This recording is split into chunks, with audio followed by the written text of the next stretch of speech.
The Auburn Tigers kick off their season this Friday night in Waco, Texas. Will Jackson Arnold and the Tigers offense be ready to go? Let's discuss on this edition of the Uptempo Podcast.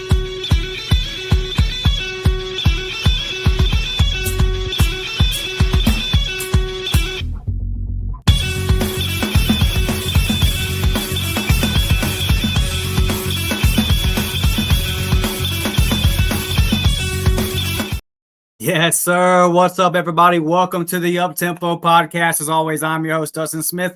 It's game week, baby. We finally made it. This Friday night, 7 p.m., our Tigers take on the Baylor Bears in Waco, Texas. Who's excited?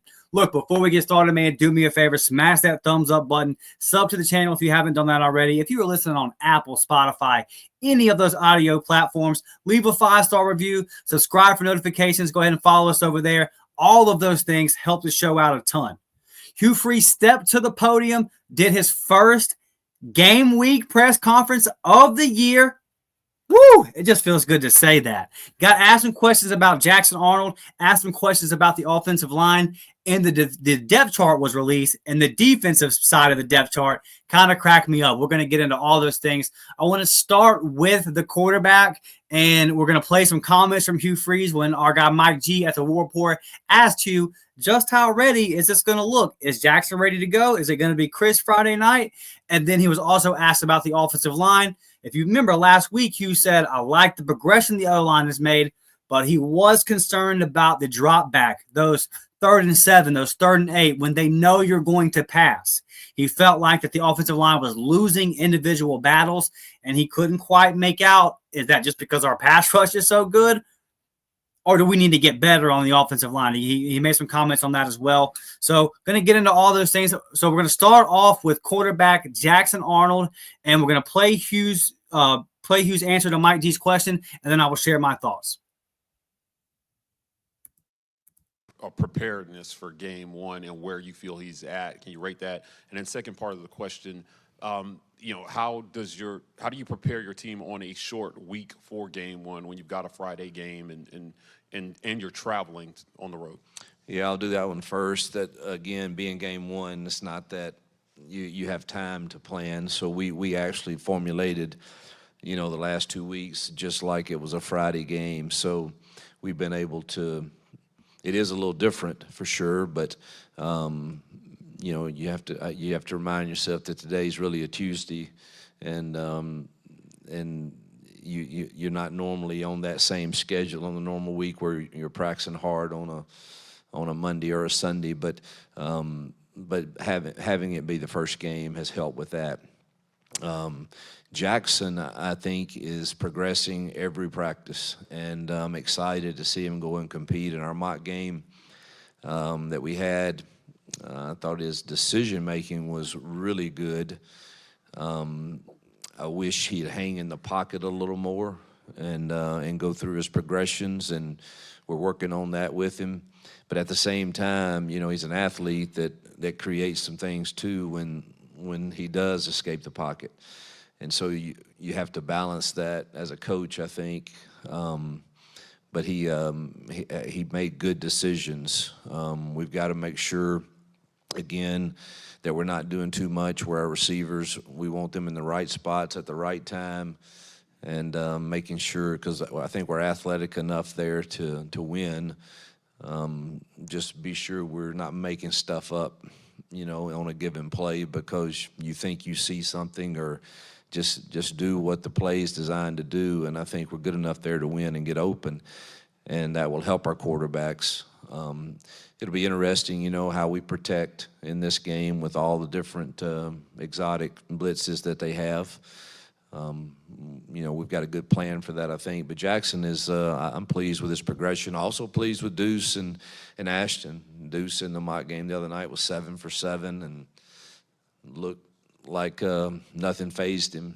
And again, I know it's not against Baylor, but he was very accurate, stood in the pocket, threw the ball, and was really impressive. And Ashton did some really nice things also. So, but pleased with where Jackson's at. Excited to see him go and see what he does under the lights here Friday night. So that was Tigers head coach Hugh Freeze discussing if Jackson Arnold is ready to go. Look, guys, if we look at what Baylor is going to do, I expect, like you mentioned there, a lot of exotic blitzes, a lot of different looks from Dave Aranda. That's what he's known for. He's going to try to confuse Jackson. He's going to try to get this Auburn offense off schedule. But we all know that the Baylor defensive backs cannot match up with Auburn's wide receivers. So the question then becomes, one, can the offensive line of Auburn hold up long enough where Jackson Arnold can get the ball to those receivers? And two, can Jackson Arnold get those balls to the receivers if he has the time?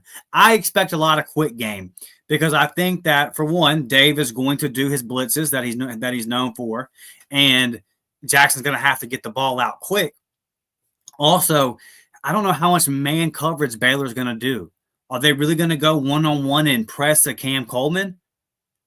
Or maybe they bracket Cam Coleman. What does that do with Eric Singleton? Like, they're going to have to kind of play off a little bit, I would imagine. They just can't man up with Auburn's wide receivers. They're going to have to scheme up something on defense to get the Auburn offense off schedule. So what I'm expecting from Jackson Arnold is getting that ball out quick. Just dump it underneath to Malcolm. Let Malcolm turn a 2 or 3 yard reception into a 6 or 7 yard reception. Dump it off to Eric. Let him do what he does with that 4.2 speed. Find Cam Coleman. You know, if you look at the big jump in Cam Coleman's production in his freshman year, the first half of the season, and really the Cal game is a good example of this, it was all just down the field, right? Everything downfield. Throw it to Cam deep. He got Cam one-on-one. He's supposed to win the matchup. Throw it deep. But you never made him honor anything underneath. As the season went on, Auburn did everything with Cam Coleman. He was catching short routes, turning them upfield. He was running the intermediate routes, and then he was beating people over the top and making those big plays as well. You saw a little bit of everything. That's how you use an elite receiver that can do everything. You do a little bit of everything with him. So I fully expect for Auburn to use its speed, again, with guys like Malcolm, with guys like Eric. And if you dump it, just dump it off, baby. Hit that check down. Hit your run. Hit Jeremiah Cobb in the out there in the flat. Don't overthink it. Because Baylor, look, they're probably going to win some plays because Dave Aranda is a very strong defensive mind. He's going to draw some stuff up. It's a brand new offensive line with a brand new quarterback. You know, there's going to be some kinks to be worked out in the first week. There might be a sack or two. Maybe even a turnover. Can't be too many turnovers or we're going to be talking about an L, right? But there'll be some mistakes from the Auburn offense. But in totality, Auburn just needs to take what Baylor gives them. If Auburn, and we'll get into this in the second segment when we talk about the offensive line, but if you run for 4 to 5 yards on first down and you stay in 2nd and 5, you're good. Stay in 3rd and short, you're good. But don't force anything. And if you're Jackson Arnold, don't lose the football game. Auburn should lean on Baylor as the game goes on over 4 quarters. Auburn's offensive line, maybe not in the second quarter, it might not show itself early in the third, but as it progresses and as you get into the 4th quarter Friday night, Auburn should be able to use its size and strength and just higher caliber athlete. If you're a Baylor fan listening to this, don't get mad at me, but you know, the Connor Lews and the Xavier Chaplins and those kind of guys that have NFL projections, like Baylor doesn't have that on the defensive line. Look at the recruiting rankings. This is not even a prediction that Auburn's going to win the game. I'm just saying if you look at the matchups, personnel-wise, Auburn has the advantages in a lot of spots, especially the wide receivers versus Baylor's DBs. Baylor is going to have to draw up exotic blitzes and do some things because if Jackson Arnold has time, Baylor's DBs can't cover Auburn's wide receivers. If Jackson has time. Now, if Baylor is able to get home and get Jackson off schedule and he gets happy feet in the pocket, and like Hugh mentioned there, he's not going through his progressions and all that, well, that's how Baylor wins, or at least affects Auburn's offense and gets Auburn behind the chains, right? But Auburn needs to stay ahead of the sticks. And that's simple. Don't beat yourself. Don't force anything. If you're out there with Cam, Perry, Malcolm, and Eric Singleton in a 4-wide set, and say you have Jeremiah Cobb coming out the backfield, if the offensive line protects, Auburn's offense should be okay. Jackson should be good to go. The wide receivers should be able to win their routes more times than not. And on those plays where Baylor draws up an exotic blitz and maybe they're getting home and they beat the O-line, get it out quick. Could be very important Friday night, y'all. Jackson Arnold and Auburn's offense getting that ball out quick. That'll set up the deep ball. That'll set up the big play over the top. But hit Cam on some intermediates before you set him up over the top. Hit him with that Eric Singleton quick screen. Make that Baylor defense think. Make them don't allow them to get you off schedule if you're Hugh Freeze and Derek Nix. You need to stay ahead of the chains and just take what's there. Nice, quick, easy throws. If Jackson Arnold, Hugh's talked all summer about building up his confidence. Well, what gets a quarterback's confidence up more in the early in the game, excuse me. Nothing like quick, easy throws, right? Quick, easy little drag routes, some screens, some quick ins or quick outs. But Jackson complete 4 or 5 passes early, and he's feeling good. He's feeling in the groove, right? And then you hit him over the top. Another way you can do this, and we all know this as Auburn fans, is run that football. Run that football on first and second down and set yourself up in third and short. You can't be in 3rd and 7 versus 3rd and 8 or versus Baylor on the road. That's not what you want. You do not want to give Dave Aranda the opportunity to call and scheme plays for 3rd and 7, 3rd and 8, because he's going to eat you alive more times than not. You don't want to be in that situation. You want to be in 3rd and 2s. And if you want, you want to avoid 3rd downs as much as possible, but you're going to see them, and you want those to be 3rd and manageable, where you've got that Baylor defense wondering, okay, are they going to turn around and hand it to Damari here, or are they going to throw it to one of these handful of weapons that they have? That makes life so much easier for Jackson Arnold, and it makes life so much easier for Hugh Freeze, the play caller. But none of that matters if your offensive line is not blocking, whether it be pass pro or in the run game. Hugh Freeze was asked about the maturation of this offensive line and if he feels a little bit better about their progression than he did in his last press conference, where he kind of called them out and said, hey, we need to get a little bit better. Here's Hugh on the progression of the offensive line. Hugh, you were in here last week talking about you wanted to see more from your guys up front with pass protection, straining more, doing that. How did they respond to that? How did you see that group do the last week in that area specifically? Yeah, they've improved. I know they're very capable of doing that. And again, I say things sometimes that are, and I don't know that everybody hears everything I say. They see 1,000 different looks right now that they probably hadn't been coached very well to protect either. And so, I hope that means we've got some good one-on-one pass rushers. And I think, the thought behind that was I felt like we were losing too many one-on-ones in that. And Baylor certainly has guys that will test us. But I feel confident in who our guys are. And I think it helps when you get in a game and you're not playing yourself, and you would hope. But it doesn't matter who you play. If you stay in 3rd and long, you're going to be in trouble. You're just not going to convert many of those against quality teams like Baylor. So I think what helps our offensive line more than anything is us winning 1st and 2nd down and getting into 3rd and manageable situations where we can do both run or pass. That would benefit them greatly. But they've responded well. Excited to see them have a chance to go out and prove that they're a quality SEC offensive line. So there's Hugh Freeze on the offensive line. Look, that's a lot more encouraging than what he said last week. And it makes sense. Again, a lot of these guys, like even Connor Lew, didn't participate in spring.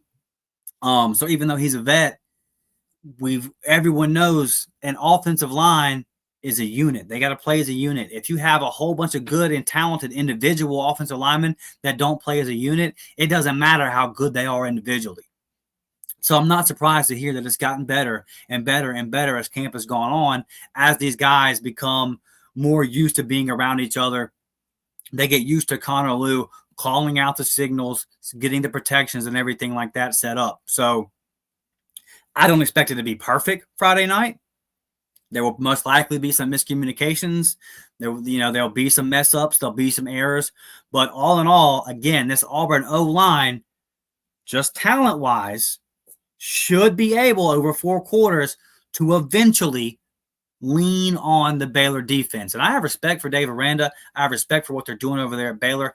I'm not predicting a blowout. I think Auburn will win a game that is tight for 2.5, 3 quarters. And then in the fourth quarter, the talent just kind of wins out type thing. And I think that that's going to start in the line of scrimmage. So like you talked about, like I talked about in the first segment, it helps Jackson Arnold out if you win first and second down.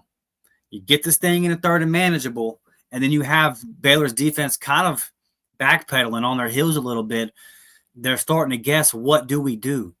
And if you have them in that situation where they're worried about Jeremiah Cobb busting one to the outside, they're worried about Damari Alston, running up the middle on you, and then they're worried about all these weapons going over the top, or, again, catching a 3-yard pass and turning it into a big game.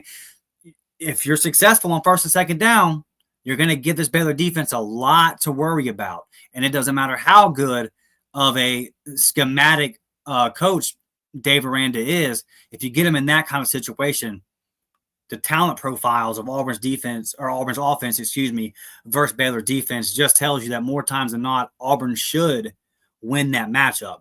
Got to protect the football, got to avoid shooting yourself in the foot. All those things we discussed on the last episode, which was why my record prediction was 7-5, was because I gotta see Auburn stop doing those things. That's why my ceiling was 10-2. A lot of y'all watched that episode like this weekend and only heard the floor part.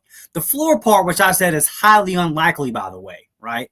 Everyone that got mad at the floor part in the comments, I asked them, well, what about the ceiling segment? Nobody responded. A couple of them actually deleted the comments, but that's neither here nor there. Look, the Auburn Tigers run that ball, baby. Run that ball for 4 or 5 yards on first down. This offensive line, again, I don't expect it to be perfect, but there's no excuse for them not winning their matchups more times than not. If we look at the PFF after the game, I want to see the starting O-line for Auburn's offense all in the green. Need a strong performance right out the gate here. Put your quarterback in good position. And although Hugh Freeze has that reputation as a guy that wants to throw it around, his offense actually works best whenever you're running the ball for a good yards per carry average. Now, the first 2 years at Auburn, I think a lot of us feel like we maybe should have kept running it. Jarquez averaging over 6 yards a carry, hand it to him again. Every 2 times is the first down. Hopefully if Auburn's just running the ball down Baylor's throat, then as tantalizing as those weapons are, and as much as you want to use them, if Damari and Jeremiah and Darrell Robinson just run the ball down Baylor's throat, then there's no need to risk it and put the ball in the air. Dream scenario is it looks like the Kentucky game last year. But that's kind of highly unlikely. You're going to have to throw the ball around a little bit.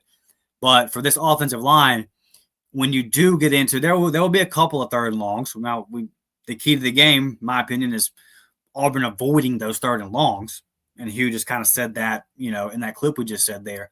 But when you are in those scenarios of the 3rd and 6s, the 3rd and 7, and it's obvious passing downs, Xavier Chaplin, Mason Murphy, you guys got to hold up out there on the outside. And we've heard a lot about Xavier Chaplin. He's been super hyped up. I'm not doubting him at all, but we got to see it, right? Virginia Tech plays in the ACC. I don't give a damn what Rhett Lashley or anybody else over there says in that conference. It ain't SEC ball, baby. It ain't. So, and I know that Baylor's not an SEC opponent, but still, we got to see something now if you're Xavier Chaplin. You've been hyped up, and I believe the hype. I believe in Xavier Chaplin. I think I've watched Ike's film breakdown of him and all that kind of stuff, I think he's a great football player. And I think he's going to be solid for our Tigers. But we still got to see it happen. And, again, he's going to be under pressure. They're going to blitz. They're going to try to get to Jackson Arnold. And you will have a couple, hopefully just a couple, but there will be some scenarios that are obvious passing downs for Auburn. Can the offensive line, can the tackles, and I mean the interior guys too. You definitely can't allow pressure from the interior, right? When that happens, can they hold up? Can the communication on the road in game one, will it be good enough to protect your quarterback? Will it be good enough to set your running backs up for success, give them enough? Because, look, Jeremiah Cobb only needs a slight little hole. He just needs a little bit of daylight.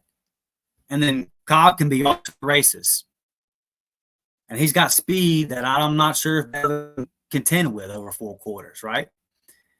And a guy like Jeremiah, who's known to be physical and play to the whistle and maybe a little bit after, got to bring that attitude to Waco Friday, brother. We got to lean on them. They got to understand that they're playing an SEC team, that they're playing the Auburn Tigers.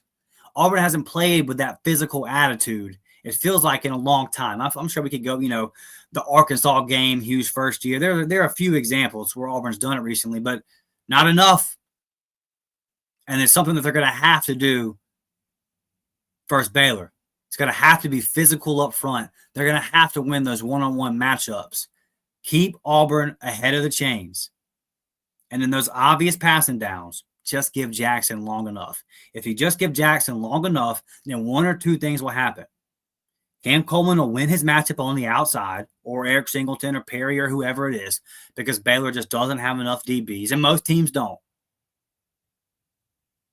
So give Jackson enough time, or you give him enough time to kind of escape with his feet and get that first down.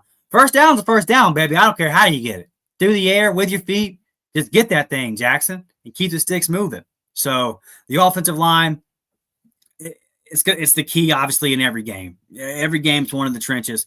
If this Auburn offensive line is able to establish itself early, if it's able to lean on this Baylor defense as the game goes on, then there's absolutely no reason why Auburn shouldn't come out of Waco with a dub. Minus shooting themselves in the foot and turnovers and all that stuff. But we're not going to go there, guys, because we can't live that life again. So I'm really excited. I'm really intrigued. There's the fan in me, the Auburn fan in me, excited. I hope we go out there and whoop them. Just the football fan in me, really intrigued to see if all these pieces on this Auburn offensive line can, with Jackson Arnold behind him. I've said it before, Auburn is a fascinating team. Get outside of the Auburn bubble for just a second. This is Auburn is one of the more fascinating teams in all of college football this year, and the offensive line is a big part of that. Big year for Jake Thornton, right? You brought these guys in one way or the other. I guess outside of Jeremiah Wright, but you brought these guys in. You've developed guys like Connor Lew. So the expectation is this is the best Auburn offensive line that we're going to see in a long time. If that holds true, with all the weapons you have on the outside, with the stable, the solid backs you have, and the way they complement each other. Like, they're not the same backs. They can do different things. And if you just protect the football and get out of your own way, no reason this Auburn offense shouldn't click. No reason this Auburn offense shouldn't be able to put up enough points and over time just kind of establish itself and insert its will on that Baylor defense. That's what I'm looking for. One quick note before we get out of here. I wanted to talk about the depth chart that got released today. Funny stuff. On offense, it's everything you would expect, and there are backups. For example, at left tackle, Xavier Chaplin is your starter. Tutal Miller is your backup. Connor Lew is your starter at center. Dylan Sedna is listed as your backup. Jeremiah Wright is your right guard. Seth Wilford is listed as your backup. Mason Murphy is listed as your right tackle. Tyler Johnson is listed as your backup. Goes on and on. Jamari Austin listed as running back, and then Jeremiah Cobb and Darrell Robinson listed as your backups. Now, defense. That's not the case. There are a lot of players on defense listed as starters. Just at defensive tackle, Zacchaeus Walker Malik Blockton, Malik Autry, and James Ash. A lot of oars. Nose tackle, Bobby Jamison Travis, Dallas Walker, Jay Hardy, Jordan Crawford. Defensive end, Keldrick Falk, Amaris Williams, Darian Smith. This goes down the whole defense, right? We know all those guys are not starting at defensive line. But here's the cool thing about it. They list it this way versus when you look at the way the offense is listed, because they're going to rotate all those guys. I expect everyone on this defensive depth chart to play some. Now, will Anquan Fagans, will he play more at the star than Sylvester Smith? Probably not in his first game of college football, right? Will Rayshawn Pleasant play more than Kay and Lee or Jay Crawford? Probably not in his first football. Well, it's not his first football game, but probably not, right? Like Kay and Lee and Jay Crawford are the lockdown starters on the outside. But Rayshawn's going to play, and Rayon Strader from Miami of Ohio, they're going to play. They've even got Blake Woodby listed in here and Donovan Starr too. I don't expect those guys to get a lot of reps, but they have all of them listed as starters. Boundary safety, Caleb Harris or Eric Winters. Caleb Harris is going to play more than Eric Winters, guys, but Eric Winters is going to play.